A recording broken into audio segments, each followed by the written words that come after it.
Hello, friends, and welcome to another edition of the Trinity Force Podcast. It's a two-man show today, as Dom and Serial explore the newly reworked Rek'Sai and Kindred, who are now raging dumpster fires. Actually, they don't talk about Rek'Sai and Kindred much at all. They mostly talk about post-rework snap judgments, like the one I just made. They also further explore the 10-man ban system, and discuss how banning strategies may change. Or they may just bullshit the whole episode. I don't know, but you will! Stay tuned!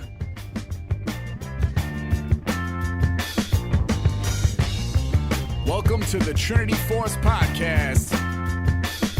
Yo, it's that Triforce cast beaming straight to your home. Grab a beer so we know Pone ain't drinking alone. Send an email, a quick tweet, just pick up the phone. Leave a message at the beep if you're a creep, watch your tone. Discuss the meta game, patch notes, whatever helps your stats most. Obi-Pone Kenobi is your last hope to snatch gold. So grab your headphones and join in the fun. We'll try enforcing some jokes and some cringeworthy puns.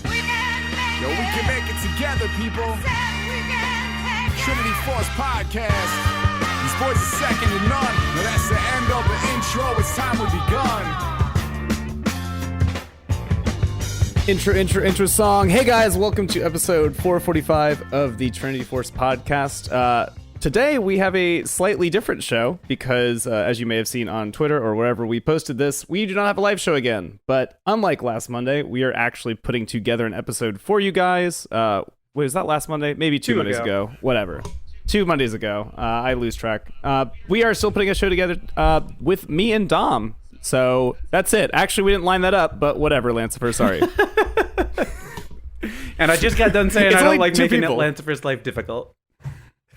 I mean, it's only 2 people. It can't be too difficult, I don't think. Then again, I've done no audio producing in my life, but yeah. So we wanted to talk tonight about the Kindred and Rek'Sai changes, and unfortunately, the people who are much better qualified to talk about those because they've played them and also play those roles are not here, obviously. But I think as a small aside, we wanted to briefly touch on what I think is a lot of people overreacting to win rate changes in champions like this and saying, "Oh, this champ was just gutted. They're so bad now. I can't believe what Riot's done to these champs," even though a lot of people are kind of intrigued by the new changes. Zach is a really good example here. Yes, Zach's really good. And it honestly, like, the one that jumps out to me originally is like Aurelion Sol. I know that everyone kind of picked up after a couple days that it's a difficult champion and it requires some play to understand. But this is like whenever a champ jumps in play rate, like Kindred did, let's say, because Kindred was being played pretty much never, and then suddenly jumped from like 1%, 2% play rate to much higher, like almost triple that, just because of the changes. I think Rek'Sai had the same kind of thing, 1 to 6%. Yeah, like anytime a bunch of people start playing a champion that's been changed, you're gonna have one, inexperienced people who are gonna play it badly but just want to try it. 2, people who don't realize that maybe the build has changed, but they look back and say, "Oh, this is what the build used to be. I wonder if it's still good," and it's probably not.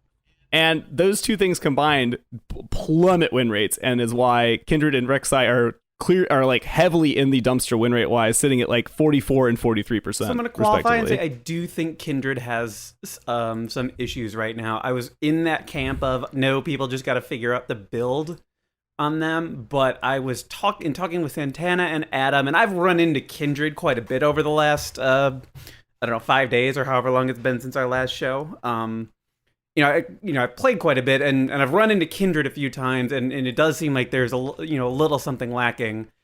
It does feel like Kindred is being played in a role where they don't get the gold economy that they need to really be successful, because Kindred right now needs attack speed, critical strike, cooldown reduction, and attack damage.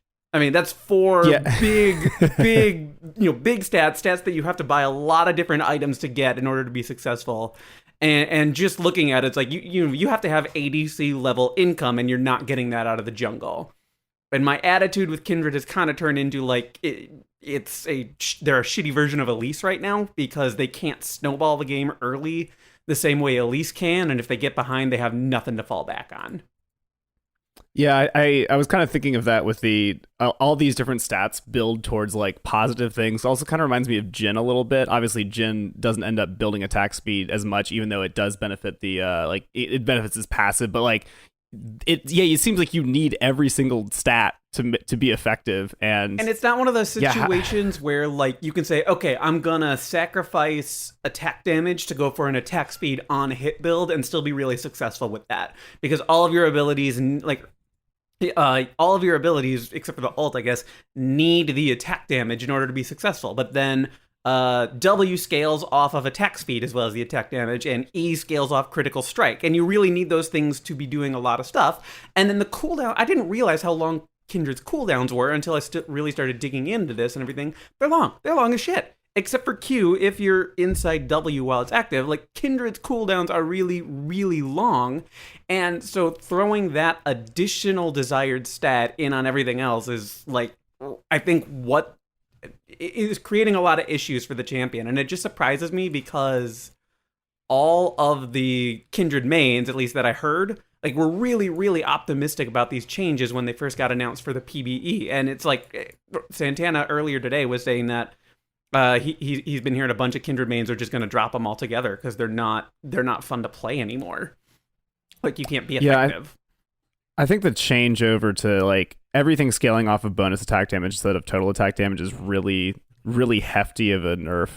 Like it didn't seem like it is at first. I think we were kind of getting all wrapped up in all of the new things that Kindred could do, and not realizing how many different trees you had to go down just to get to any sort of effectiveness at one thing. So the weird thing about Kindred is that unlike Rek'Sai, they're fundamentally not playing any different, at least based on what the abilities are doing. You know, there are some different effects in there, like the attack speed instead of bonus on hit damage and that type of stuff. But the way the abilities work are the same as they've always worked, which is different to Rek'Sai, who had a very, very meaningful change to her R and a pretty significant change to Unburrow, which is W, right? Yeah, it's W. And then again, you know, referring back to Zac, who I think is kind of the best example of what you were getting at earlier. But, you know, Zac had fundamental changes to both Q and his ult. And that's where you get into the issue after these reworks of people needing to really spend some time to like forget everything you knew about the champion and to relearn what they're doing. Like, I don't put a whole lot of stock into what's going on with Rek'Sai right now because everybody still seems to be building her with 1, maybe 2 damage items and then otherwise full tank. And I just sort of feel like that's not going to be a way to succeed with them or with her anymore. Like I think you really got to just go the full damage route at this point. Yeah, you got to go full damage with all the scaling that you get, especially with getting like the change to, I think it's the unburrowed E, where you get you get double damage, and it's significantly more now because I think it's more if you build a bunch more, because it was percentage of total attack damage. Now it's switched to a flat amount with ratio of bonus attack damage, which can scale really, really heavily when you get that doubled when you're at full fury, which you can get to easier now. So I mean, God. Well, and right there with that, you know, it's a case where you have to change the way you think about playing her too. You can't just assume I'm gonna do the same stuff I've always did, and I'm gonna be able to be all over the map because tunnel network, and then press an R and go in places. It's like, you know, they were very clear that this is changing, and you have to. Like, I guess I just think it's like you really have to fundamentally change your perception on what this champion is, and that takes time. It's not even like the full VGU, like Scion or Taric or that type of thing, where it's, you know, like it's basically a new champion that's coming out because there weren't a lot of visual assets that got changed along the way here. So you see Rek'Sai and you think, okay, this, you know, here's this champion I know and used to love playing. You know, and so she's going to do the same things that I'm used to her doing and everything. Like, no, you really have to fundamentally change your approach to what she's doing. I was thinking about this earlier with the change to her ultimate, which I think is very her ultimate's very interesting now with getting the. Is that a Midwestern interesting? What? Is that a Midwestern interesting you just threw at me? I'm not sure. Midwestern. Is that the fake kind of interesting? Yeah, it's like the bless their heart kind of idea. Most people in the Midwest, if they say, "Oh, that's interesting," it's that means no, I don't like that at all, and I think that's a bad thing. Oh no, that's like the Southern bless their heart kind of idea. It's like, oh, go fuck yourself, kind of same idea. Okay, yeah. No, I actually meant that I was thinking about it. With Rek'Sai seems to be like before, and maybe still now, is a very clear kind of gank champion. Not in the sense that she has to be ganking, but she can move around the map very easily. She can go in and get some pretty. Like the flash unburrow, or just even tunneling into an unburrow is pretty easy CC to hit. It's not super difficult and can set up some pretty good ganks. What I don't know is if this becomes a scenario where, and hear me out before like anyone gets too mad about, a farm to 6 jungler where after you've done that, like you can tunnel in, get some damage on somebody, and when they escape, you now have your ultimate to just jump right at them, because now you've already dealt damage. It makes the execute portion of her ultimate better. I don't know if that's going to be good, but it seems like that could be a kind of an interesting way of thinking about her in gank paths now, because now she has something to follow up with, as opposed to, oh, they flashed, my gank is over now, I have nothing else to do. I don't know if it'll be good, but again, like as you're saying, it has to be damage based now. She's so dependent on building a good amount of AD, and otherwise she's not gonna do a whole lot more. She losing the way her Unburrow's crowd control worked and everything, like really changed what this champion could do. Before, in the past, it was just like, hey, crowd control queen, go in there, make sure you never die and everything, and then laugh on the way out because you have tunnels. And now, like they want you to be murdering shit with her and everything. And so, yeah, I mean, I don't know. I honestly, I don't recall running into Rek'Sai, and I certainly haven't played her myself and everything. So a lot of this is just speculation based on the complaints that I'm hearing. And I wish I had more to go on, but I played something like 20 games over the last few days or so. So it's not for lack of effort here, but I just haven't run into Rek'Sai. Well, as we said, we might want to save a little bit of that for the Wednesday podcast, when we have hopefully some more players of these actual champions on, and have some more first person thoughts. It's not even like this is. It's not like the old days where this would have been a double support overlap and everything. You're a mid laner, it's just like fucking. We don't have the jungle main or the jungle players on. It's not in our wheelhouse. Yeah. So I guess moving down to 10 bans came out.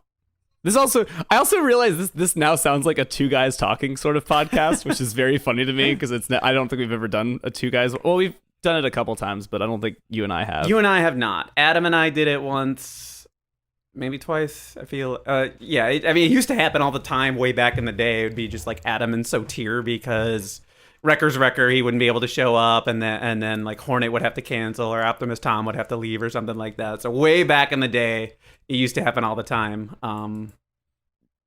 But now we got it again. But yeah, we were talking 10 bans came out with the interesting, like, 10 bans is funky here, because it's not the 10 bans you've seen at LCS, if you haven't been paying attention, or I think we might have talked about this last week. It's each person gets a ban, and it's all at once, like blind picked goes, and both teams can ban the same people. It doesn't matter. Like, you could have, like, could you ban like all Yasuo on your team, or does that, in theory, does you picking it lock it out from everybody else on your team? I haven't actively looked for a champion that somebody had actually like locked in their ban for, so I'm not 100% certain. But I think everybody could ban Yasuo. What I found is everyone's dreams could be sorta, except then you only end up with one ban between two sides.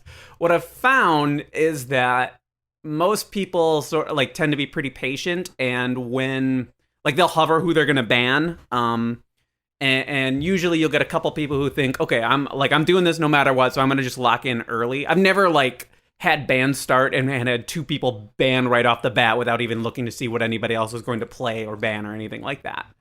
So it ends up being pretty effective in that regard. And most of the games I've played, there've been 8 bans between the two teams. Like there hasn't been that much overlap. So I do like that they kept the you still have the declaration phase, and they keep it separate. So I think we talked about this on Wednesday because we looked it up. They have you get your declaration champion like you always have, but then over to the side in a smaller portrait is the champion you're thinking about banning. So it at least lets you see both sides of that as opposed to covering it up like you normally see in a in bans if you're in dynamic queue now. yeah, I don't know. I really like it. I haven't solicited any feedback from the public here to see what everybody else thinks of it and everything. I really like it to the point where I kind of find it frustrating now to go into a solo queue ranked game and not be guaranteed to ban something along the way. Mostly because I played a couple games and Zach didn't get banned and then sure enough got picked by the other team, and it's like, oh, had I been able to ban, I would have just solved this problem. And Zach crushed us, of course. So Well, with the increasing amount of champions, like everyone said this forever, like as you get to more champions, you have to add more bans, or bans become inherently more worthless because you can't ban all the people who are good at once. Sorta. I mean, the flip side is that Riot could do a better job of balancing such that there weren't like such an overwhelming number of champions that feel or genuinely are overpowered. And I don't think there are an overwhelming number. I think there are a handful of really strong champions that do need to be addressed, and it's pretty shitty when they don't get banned. But what the issue for me was always how the bans were given to. I mean, either one person was banning, and that's what we had for so long, and then last year the bans were given to the last three people. Who got the last three people on, as far as pick order went on either team, but the first two to three people on a team were the ones who genuinely would have to worry about a counter pick, and they didn't get to ban anything at all. And that like is a really shitty set of circumstances and everything, and where first pick should have been this thing that like that people desired, they ended up. I mean, like, it was conceivable that you would actually fear having it because you are a Garen one trick, like our friend Marine Revenge, and he like every time I'm in champs like with him and he's first pick, he asks if he can pick for me, just because he wants to give himself the chance to pick into a better matchup than he otherwise is going to get, because he has to pick first. Let's be honest, that's not the reason he wants to pick later. He just doesn't want somebody to counter Garen immediately in the beginning of Champ Select. Right, no, that's exactly why. He doesn't want somebody to counter Garen right off the bat. Okay, I thought you were saying he was going to pick something else. Oh, no, like he understands that Garen has a wide range of shitty matchups, and he's such a good player that he knows how to deal with the majority of the stuff, but he's also a shrewd enough player to not turn away any opportunity to get himself a slightly better matchup. Or to, at least deny, slow down the possibility that the opponent is going to counterpick him. And so now with this 10 bans thing, if you as a player just really struggle to deal with a specific champion, or there's a champion you think is overpowered and just for whatever reason keeps not being banned in the games that you're playing, whether it's you don't have a ban or there was something else that was also important to take off the board, now you get to do that, and I really appreciate that. Honestly, it feels really good, and it feels like ban phase is going a whole lot faster than it used to. Okay, I haven't played around with it yet, so it's a lot of fun. I like it a lot. I really don't. I kind of just don't want to play ranked games until they get that implemented, and I don't know. That seems like a really shitty detriment since. Or a really shitty thing to be making that decision for me, because I played all season and all last season with bans the way they had been. But it's just, I don't know. I like the new format, and I'm really excited to see that hit ranked solo and flex. No, I mean, if you had a situation where you were playing New Summoner's Rift on normal draft, but it wasn't on solo queue, you might be like, well, I'm more incentivized. I totally understand that. You want to play with the new toy. You don't want to play with what's not shiny anymore. Even though I do want to get through solo queue right now. I want to try out 10 bans and kind of get used to that. Yeah. So what do we want to move to? Questions? I don't know. We could move to how people should be approaching bans, because it's a little different now. Okay. Like I mean, I was we can thinking do about that. In the majority of the games I've played, it's been 8 bands. I would say, or what I end up going through, usually have just a little bit of overlap between the two teams. I've had one game where it was 10, and one where it was 9, or a few where it was 9, one where all 10 were unique. But by and large, it seemed like it was always 8 bands. But when you don't know what the enemy team is going to ban anymore, it's kind of this weird game of chicken. Like, who's going to ban Zaya? Who's going to ban Zac? Who's going to ban Fizz? Or who's going to take Yasuo off the board and that type of thing. And those are just like the really common bans that I'm seeing right now. That's why I pick them. But like, do you see a situation where like whoever's red side realizes they have to ban like the common first pick champions, or are both teams kind of doing that, like the Zacs or the Lulus, or? God, I wish I'd paid closer attention now that you mentioned that. It seems like both teams are kind of just going for the obviously strong champions right now, and I guess, let's be fair, that's been the solo queue strategy all along anyway. Because when you only had 6 bans and you only got to decide, like, and you were deciding 3 of them, you had to be pretty, like, you had to remove some pretty powerful champions from the board real quick there. I haven't seen a whole lot of bans that seemed like, no, I'm getting rid of this guy because I just have a difficult time dealing with that champion. You know, I haven't banned Rengar just because I fucking hate playing against Rengar, for example, or I haven't banned Thresh because Thresh is the winningest support with like a 40% play rate or something like that. Which I might start doing once the ban stuff settles down, but I just haven't seen a whole lot of that yet.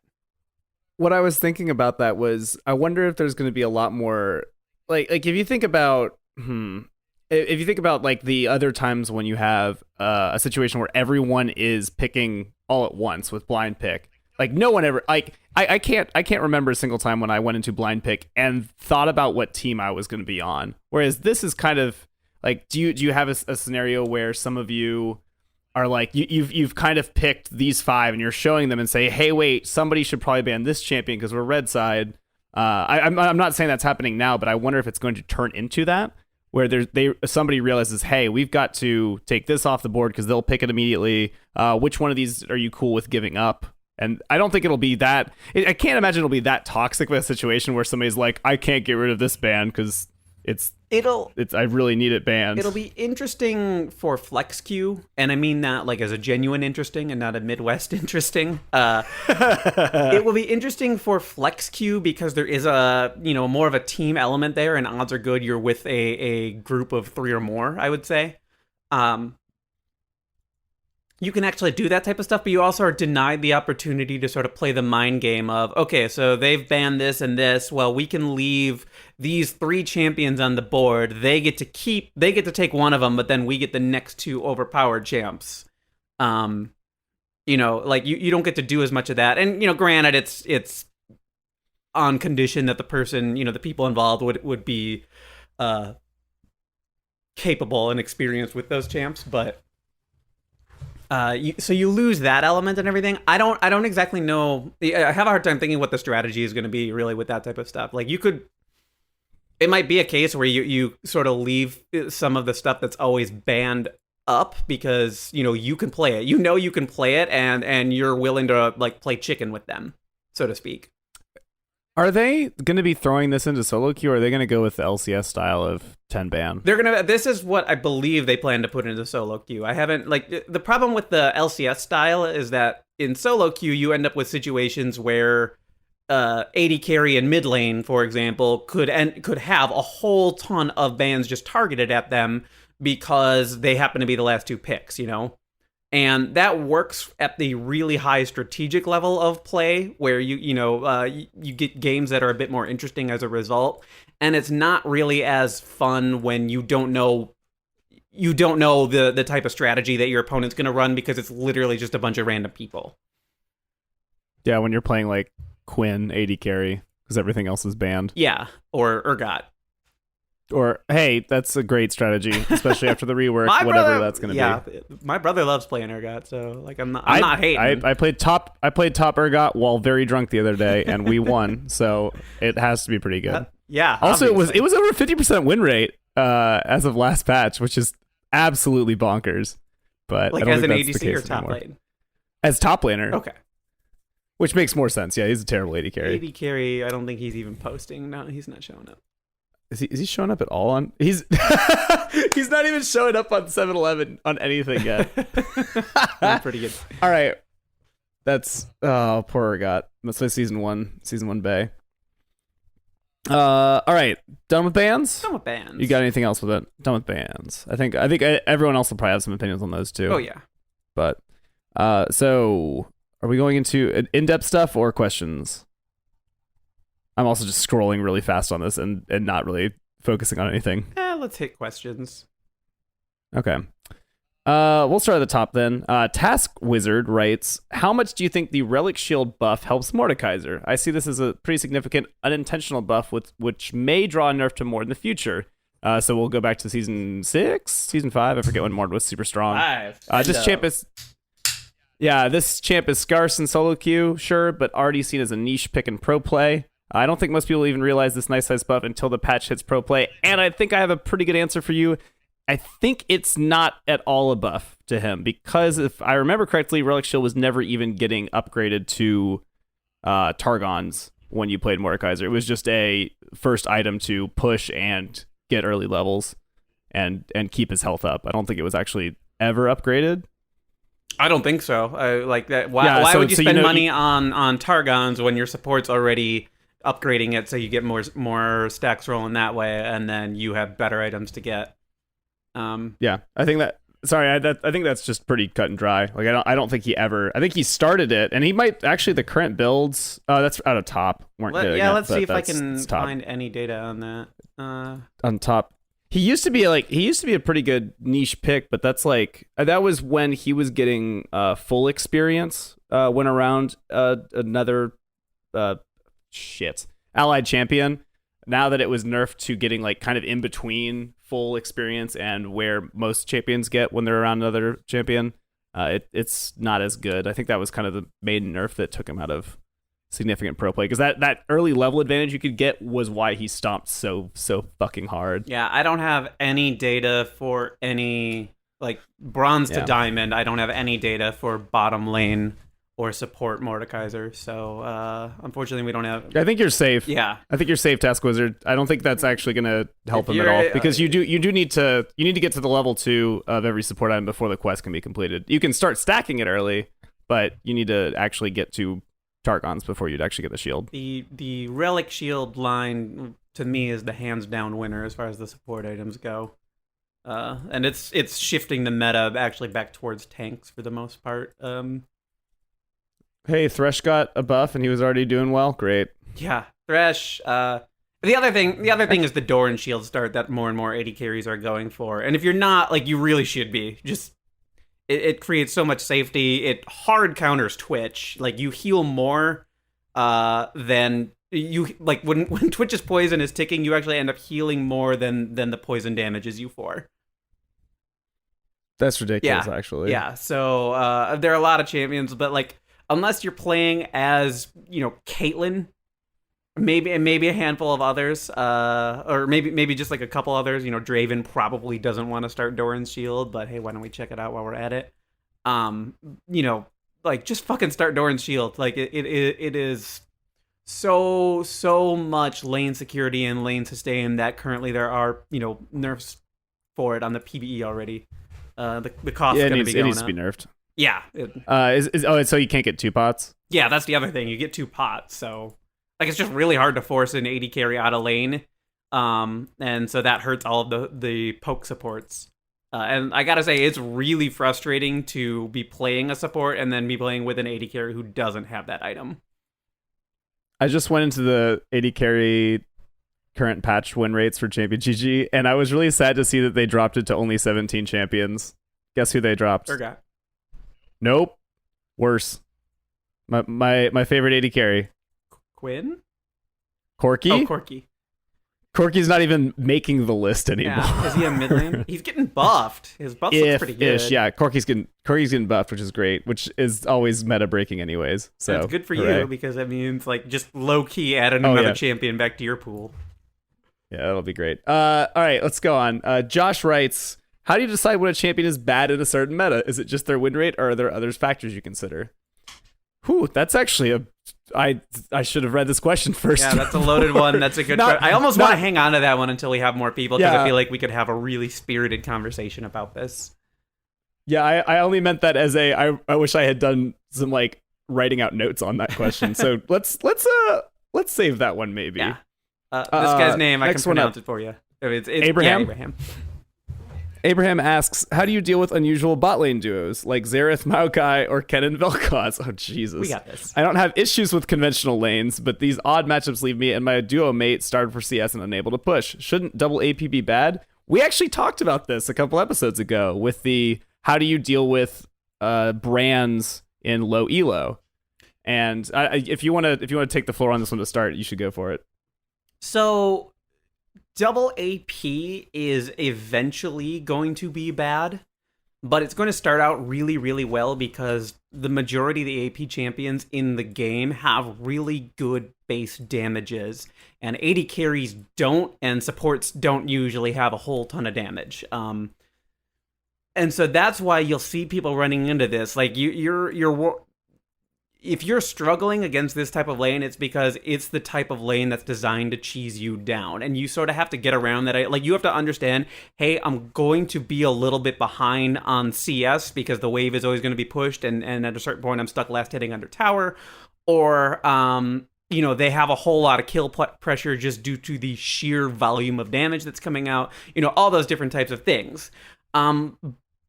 But you can overcome that first by playing cautiously. Like, you just take your foot off the gas. You see I've seen so many people try to like out harass or out push double AP lanes like that, and like you're not going to do it successfully. They just have more going into the waves and they have more damage. And just bide your time. You're gonna reach a point where one of them is definitely absolutely useless because you and your battery mate have not been feeding them kills. And like AP supports, when they get behind, they have a really, really difficult time getting back into the game. And then, like bide your time and then hope that your jungler kind of pays attention to the fact that bottom lane is overexposed. A lot of really good signs. Like if you see that neither of them purchased a Sightstone, like point that out to your jungler right away. Say, hey, no Sightstone. They haven't been warding and everything, and like your jungler is gonna start to smell some kills down there, and they're gonna want to come and murder something. There's so, oh my gosh, there's so much here. Yeah, like even mid laners, like if you, Mitch, if you find out that a support hasn't been warding the river, are you coming down? I'm already there. Yeah, you're coming down to every single chance you get.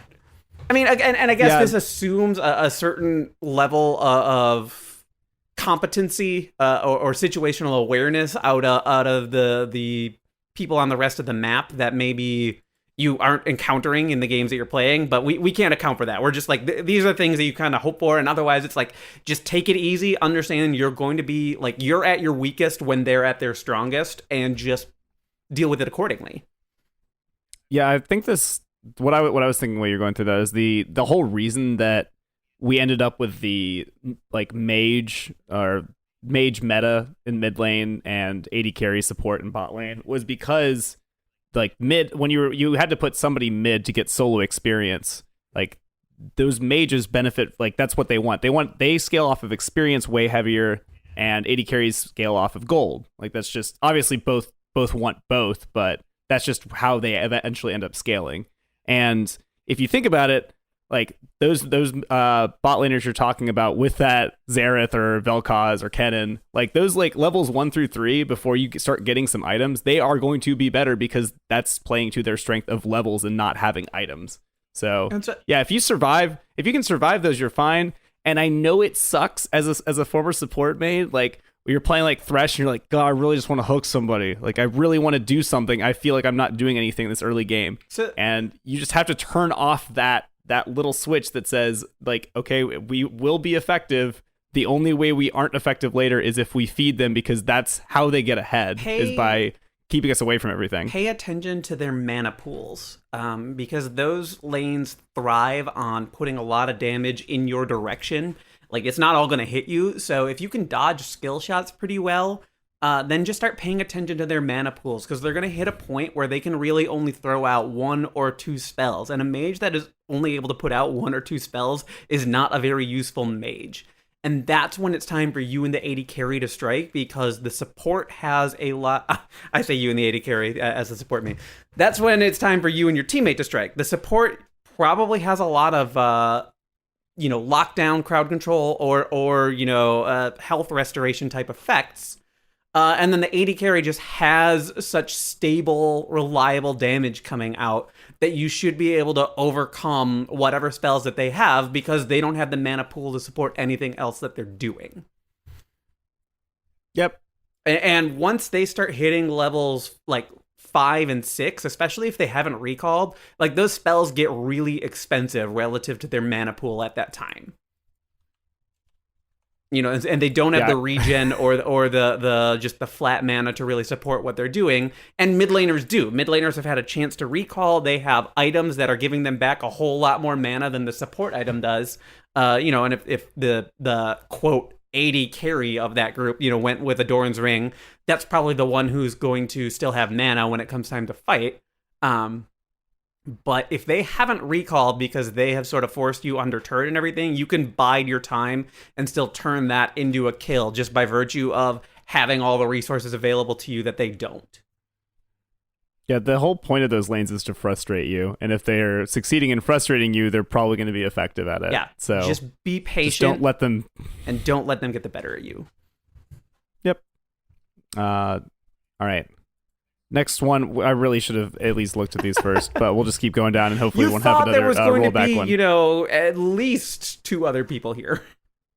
That's fair. All right, ZX Prototype writes, I'm a mid laner who is gold in Season 3, but in Season 7... Wow, this is a big stretch, 4 seasons. But in Season 7, I'm hard stuck in low silver. Over the years, I've gotten a lot of deep experience on a large spread of champions, but I currently don't even have a favorite or comfort champ I can pick reliably. I have trouble, especially when I'm blind picking. Is having a super large champ pool acceptable to climb, or is it better to be a one-trick pony or do something close to that? If the latter, which meaning one-trick pony, what criteria should I use to pick a champion? Bjergsen had an AMA a while back, and he said that he thought a 3 champion pool was really all you needed to have. Yeah, that's kind of what I've got in mid lane right now. I've got Ari and kind of Ori, and I have a couple others I can play all right. Victor, Corki, and Anivia. Victor, Anivia. Yeah, and you've got more champions than you think, but there's always the champions panic. Oh my god, I need to pick something and I don't know who to pick and I don't play anybody. What's going on? Yeah, I think it's you'll end up finding somebody if you're like I don't know what you're mid laner back then. I'm not sure if you're still in mid lane, but that's kind of what I did. Is I found somebody who fit my playstyle in Ari and just kind of ran with it. And luckily for me, that when Riot gave the your own store, I got Arcade Ari for pretty cheap this weekend. So I'm feeling pretty good about that. Literally like 2 days before that store closed. Not that that's important to helping you, but Sean would tell you that having a super big champion pool is the best way to go about it. Sean basically has ADD as far as playing champions in this game goes. Like, the dude just gets bored playing a champion after 4 games, or he'll like hardcore play. Vi is his flavor of the month right now, but for him it's literally flavor of the month because that was May and we're in June now, and he's probably going to switch to Olaf or Elise, or he might start playing Sejuani or Zac or Xin Zhao or some shit like that. Dude just like can never really make up his mind, and he plays whatever he feels like at the moment. I tend to take the approach of having, knowing how to play a pretty good range of champions should the situation call for me to break out something a little obscure. Otherwise, I like to have a champ pool of 3, sort of like the Bjergsen thing, although that was unrelated to his recommendation. And I like champions who do functionally different things. Granting that I'm a support main and not a mid laner, but I like to have, one of the enchanter types, one of the mage types, and then at least one of the tank engagey types. Yeah, that's smart. I think that's something you can kind of do in mid lane as well, with kind of Ari's a pick champion. You've got Orianna can be a support Like she can be supporty or she can kind of carry or Bursty. let's say like Anivia is the DPS style, like stay in the back kind of champion who's very immobile. So To me, Orianna and Anivia kind of have functional similarity and everything. And I only bring that up because you overlooked Assassin there as a possibility out of mid lane. you see, do you know who I play though? No, yeah, I know Like, I know who Assassin's you play and everything, and that doesn't mean you have an assassin in your pool, but you know, Ari's the closest to that. And unfortunately, ZX Prototype didn't give us any of the champions that he or she plays. So we don't exactly know what to go into to give specific feedback there and everything. But like, if you don't have a favorite or a comfort champ that you can pick, like just go into normals and start trying shit that you've never played before. Odds are good you're like sooner or later either start out with like go to Champion GG or Lalalydix and just like sort by win percent and see who's being really, really successful and give them a try if you don't otherwise play them. Otherwise, like, I don't know, do something crazy and sort by play percent, scroll all the way to the bottom and then start from there and see what it does for you. I actually just pulled up his OPGG, and I mean, there's a lot of I can see what you're talking about. You've got a lot of different champs that have similar like 8 to 10 games played. Yeah, but you seem to like Ari, you seem to like Diana, so that kind of magic damage assassin mobile kind of role. Wow, you stick with it, and those are you play Diana. And you don't consider her a favorite or a comfort champ because I've played that champion on a handful of non-summoners Rift maps, and I think she's fun as hell. I think this might be Jungle Diana. Okay. I'm not sure. Dude, you should pick Diana. Diana, man. I don't. Oh Jesus! I'm trying to learn.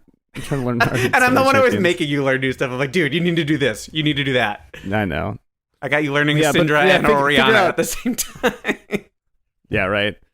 Just figure out. Do you want me to learn ball champions? I get it. Just figure out like what at least one in each of those types of roles, and then I don't know. Just pick that, and if you don't like them, change them out for somebody else. Like it's not. You're not hard set on anybody, but if you are gonna one trick, like it can work. Like if you do really well with a champion, it's not like if you're in low silver, you don't need to be playing a specific meta. Like you can carry with a lot of stuff, especially out of mid lane. So you can carry with any champion all the way to diamond. Adam carried himself to diamond last year playing Jhin only. Todd is a Garen main. And he's certainly gotten all the way up to master. I don't know what he's sitting at right now this year. He's in diamond and everything. But so like, don't delude yourself into thinking that you have to play the top meta specific champion in order to be successful. If you just find somebody you genuinely enjoy and then commit to it, that's another good way to carry yourself up. All right, but I think that's the best advice is like just start playing new champions and find somebody you genuinely enjoy and can get into. Well, I think this next one kind of, I cheated and look ahead a little bit. I think this one kind of fits into, it's not the lags question, who they ask, I've been a Blitz main for quite some time. I have a good win rate and I'm sitting in silver too. But I'm starting to not have as much fun because terrible 80 carries hurt my soul. Don't they all? I'm looking for a new champ and role. Those were my own words. Looking for a new champ and role, thinking mid or top to carry me to gold so that if I go back to support, I'm not stuck with people that have no game knowledge. I'm just looking to change it up a bit. Any suggestions? Well, first off, don't put support as your secondary because odds are still likely, especially in silver, that you're going to be spending a lot of game. Like, you're still going to end up as a support every single game. You're the support turned mid laner. Let's hear it from you first.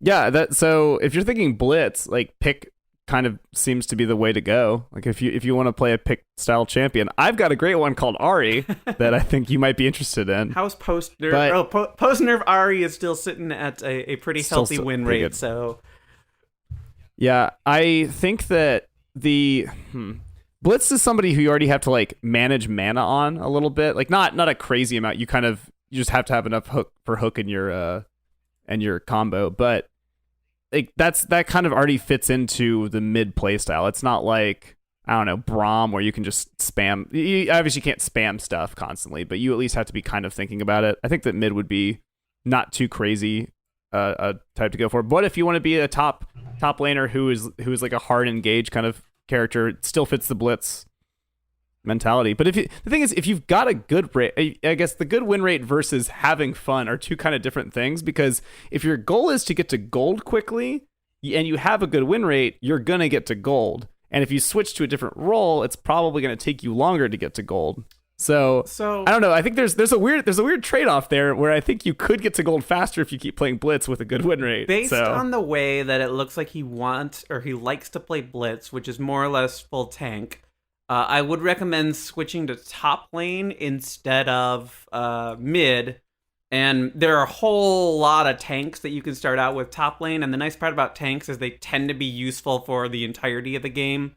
Like, you know, so if your team falls behind or you fall behind a little bit, you still can turn around and do some useful stuff. And then obviously, you know, Nautilus is very clear comp to Blitzcrank as far as top laners go.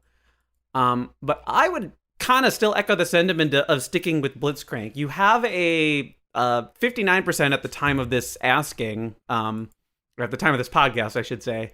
You got a 59% win rate, which is really good, and it's like a statistically significant number of games played. It's 58 now with like another dozen games added to it. But that's still really, really, like, if you're winning 58% of the games that you play on a champion, like, you're going to keep climbing as long as you can maintain that level of success on the champ. I can make some basic recommendations, and that would be, like, you work on cutting down the number of times you die. On Blitzcrank, you average 7.5 deaths per game, and that's obscenely high. Try and cut that in half, or cut that down to around 4, and I think you're 5, or 5. Like, that's going to be really, like, have a really meaningful impact on what you do. Like, I understand that there are times where you trade or you say, okay, I'm going to sacrifice my life so the AD carry or the mid laner can get out of the jam and everything, and that's going to happen, but that doesn't happen in every single game or every single fight. I'm also a big believer that, like, Blitzcrank is 100% skill. So if you are doing well on Blitzcrank, that's probably going to translate well into other champions. I don't know that the transition from, you know, to another lane would be difficult for you. But yeah, like, you're already kind of doing it. You're doing a positioning outplay kind of thing, but you're also then needing to start CSing too, which has been my biggest issue in going into. I did a big finger wag with that as I said that, because I'm kind of shaming myself. But yeah, that's been my biggest issue, is like learning to CS, because I hadn't had to for the longest time, and it's not great yet, but it's getting better. I mean, Blitzcrank is such a high impact champion, and you say terrible ADCs hurt your soul, then there's going to come a point where you can just give up on your AD carry. If your AD carry is playing like a pansy, then you're going to have to ease off the gas and recognize that, okay, this kill lane that I thought I created isn't doing a whole lot. I'm just going to focus on zoning so that my AD carry can CS, and then when that person wants to recall, that's when it's time for me to roam up into mid lane. Or you notice that your jungler has invaded the enemy blue the enemy blue buff, and you're on blue side. That's when it's time for you to go and back up your boy, and like, because odds are good that jungler's also, or the mid laner, whoever is going for that blue buff and everything, go back that person up, and you might be able to turn what was a dicey situation for the jungler into kills and assists. Look to roam every opportunity that you get when the AD carry recalls. And if the AD carry is just bad, sooner or later, like, that means your tower is going to fall fast. And then that's when you are freed up to go and be everywhere else on the map, because in my mind, especially in solo queue and in lower MMRs, once my tower falls, it's like, okay, I'm done. I'm going everywhere else except here. I just find, if nothing else, I fall back to the strategy of who is the best player on my team. I'm going to make sure that person never dies or has every opportunity to get kills. There have been games where I literally just ran around with a jungler the entire time, because that was the person who was otherwise making shit happen, and making sure he got out of there every single time he got into a fight, like, what won us the game, hands down. And that'll get you S's too. Like, don't listen to anybody who sits and bitches about you not being there and babysitting them. Once that tower falls, they are on their own. Yeah, I would love to actually hear back from you on this afterwards. Like if you end up trying somebody else or sticking with it, this would be a good. Please write back afterwards. I'd love to hear like what you ended up picking and if it was successful or not. Anyone else is free to write back again too. We do get a fair amount of return feedback now that Adam fixed the filter for the mailbag. I really wonder how many questions we just lost to the ether because the filter was not working properly. Because we were barely getting any questions for a really long stretch there, and then all of a sudden he goes, "Oh, I fixed the filter, and now your questions are gonna come through." And maybe it was just him like redirecting attention to it, but we got hit with a ton, and we love them, so keep sending them. Yeah, please do. Do we want to finish with this last one, or this is jungle based, and I might like. We're probably like the wrong guys to talk about jungle. Yeah, Wood Dog, we'll get yours later. As we've already admitted with the Kindred and Rek'Sai talk. So, I don't know do we have anything else? We might cut it early. I mean, 50 minutes for two dudes talking is not a bad haul when we're used to three more voices or three more opinions at least. Yeah, 3 more opinions, all the same voice. Mm-hmm. All the same voice. Yeah, what you guys don't know is we all have the same voice. It's been kind of weird. I feel like we have now. Pretty good vocal range as far as that stuff goes. Maybe I'm wrong. When we warm up, I always felt like Tally and Sean sounded very, very similar. Like I would listen when I was on my sabbatical from the show, we'll call it. I would listen every now and then, and if one of them wasn't on, it would always take me a minute to figure out who was like actually the talking contributor. Yeah, I could see that. I don't think we had a I had that happen when I don't know about you. I almost never listen to episodes that I was on. No, I never do. I can't do it. I hate the sound of my own voice when it comes down to it. It's a bit awkward for me unless it's one of the drunk episodes I did on the GG, and then I want to listen to what I had said. But there's the episode we did with Chris Alphanar. I play that one for a couple friends, just because it's an episode that some people who don't play League can relate to. So if you needed to, I don't know, show people this podcast. I wish we had the number to plug, but I'm terrible at remembering that shit. I can pull it up, but it's not super important, which I actually will start pulling up in the meantime. But crap, somebody kept mixing up our voices, Chris's and mine, which I actually can kind of see now because we're pretty similar in our I guess vocal range, or I don't know. But yeah, that was I found that kind of amusing. Checking real quick. What is it? Addiction, Trinity. This is great podcasting here, guys. Whatever. Punch to me. 348. Boom. Done. Punch to me has like the most distinct of the 348. Voices. And then Chira's laugh. That can't be right. 348. Well, he's been on a few. I have been on a few. Well, no, I'm just thinking like I didn't think I'd been on 100 straight episodes, but I guess that might be right. Definitely been on 100 episodes. Yeah, oh no, yeah, I just didn't know straight. Okay, cool. So 348, guys. I think he came on for another one because that's Addiction. There was another Mentality was another one he came on for. Yeah. But so, all right, that was a good little jerking each other off for a little bit. Behind the curtain talk. What else we got? Is that it? Were you on a boat this weekend? Was that what you were at? Oh Jesus. This is usually what should like a two guys talking podcast. This would be like the recap of what we did over the weekend. No, we went to a music festival on a lake. And no one got drunk. What? Nobody passed out on the grass. Nobody cut their foot open on a propeller. That wasn't actually us. Are these critical developments because in the past these have all been problems? No, what I meant to say is all of those things definitely happened. And I believed you. It's my fault. That was my bad.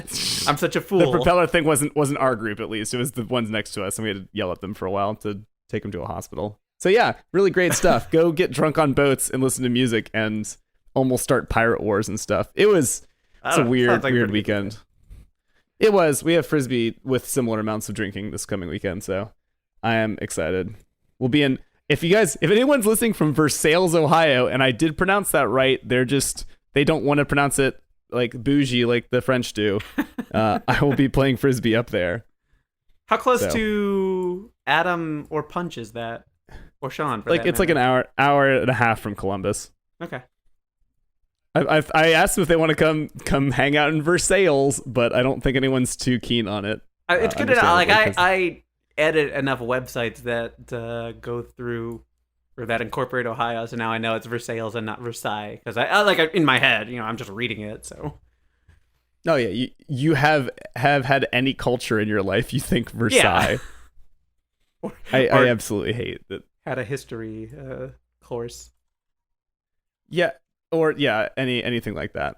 So, oh wow, Minneapolis would be a much further drive. Holy shit! I think I actually have some friends coming from Minnesota. So or that really? That's. No, they're playing on my team. That's not close. I don't know how the Midwest works. I'm gonna be honest. If we have geography talk ever, I'll probably be like, I don't understand how anything except the Southeast works in terms of distances. I assume I'm not close to anything that's going on. Like people think Minneapolis and Chicago are close to each other, and like you can drive there, but that doesn't mean you want to. Like it's actually a pretty long drive. Well, yeah, it's Chicago is directly on the way to Versailles. Oh, I almost said Versailles. Yeah. Shit. Yes. Chicago would only be 6 hours for you. Jesus. So, hey, that was Midwest Talk. Episode 1 we just had. It was a very, very short episode. So, yeah, let's cut it before we end up going off on a crazy tangent and everyone's like, what the hell happened to these guys? Did they get really drunk throughout the episode we just didn't notice? No, I don't know. Answer is talking? Probably not.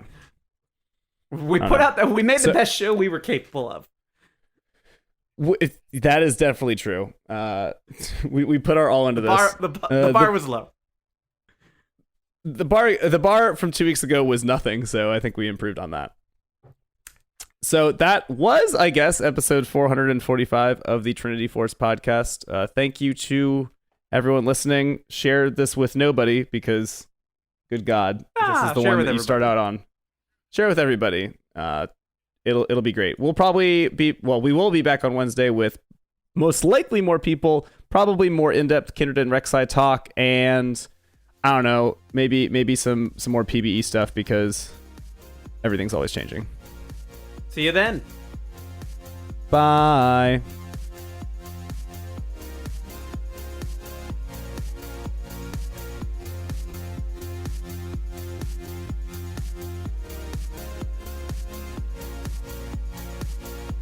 Thanks for listening to our product and being a member of the Trinity Force Network community. If you have a moment, please head over to iTunes and give your favorite show a comment and a rating. If you're so inclined, you can check out all of the other great shows in the network. We've got a wide variety of content from League of Legends to general gaming and role-playing podcasts. If you'd like to follow us on social media, we can be found at Twitter, Facebook, and Reddit under T-Force Network. We've also got a Patreon under that name where you can support your favorite shows with a small donation each month. Thanks again for listening, and we hope you continue to enjoy all of our podcasts, videos, and the community that we've provided.